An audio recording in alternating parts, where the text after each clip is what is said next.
Indonesia bukan cuma sekali bangkrut, tapi 3 kali dalam satu siklus mengerikan. 3 era berbeda. Kenapa negara kaya ini selalu jatuh di lubang yang sama? Mundur ke 1965, mimpi kita setinggi langit, tapi perut rakyat kosong melompong.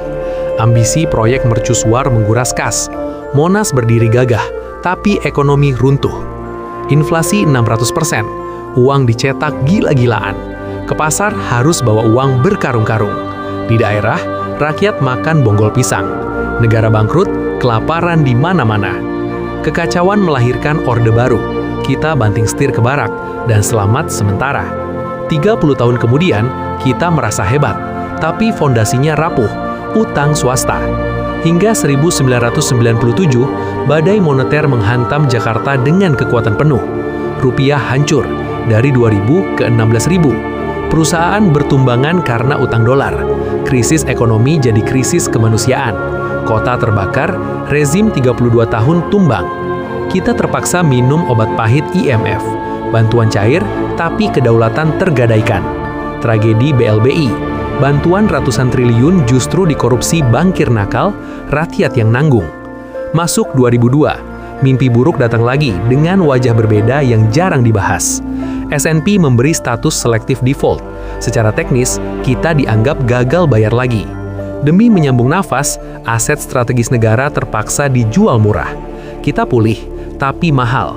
Bunga utang krisis itu masih kita bayar sampai detik ini. 3 presiden, 1 penyakit sama. Kenapa kita rentan sekali? Bayangkan APBN seperti ember bocor. Diisi utang dan pajak, tapi tak pernah penuh. Bocor lewat tambang ilegal. Ribuan triliun dicuri, rakyat cuma dapat ampasnya. Bocor lewat pajak, negosiasi bawah meja membuat uang negara masuk kantong pribadi. Bocor lewat markup proyek, biaya mahal, kualitas rendah, anggaran habis sia-sia. Karena bocor, kita berutang lagi untuk menambal, siklus setan tak berujung. Hari ini ekonomi tumbuh, gedung tinggi, jalan tol, tapi lihat angkanya lebih teliti. Ratusan triliun habis tiap tahun cuma buat bayar bunga utang, bukan pokoknya. Jika kebocoran korupsi tak ditambal, krisis 98 bisa saja terulang. Yang paling menderita bukan pejabat beraset di luar negeri, tapi anak cucu kita. Solusinya? Tambal embernya. Hentikan korupsi, tegakkan hukum, efisiensikan anggaran.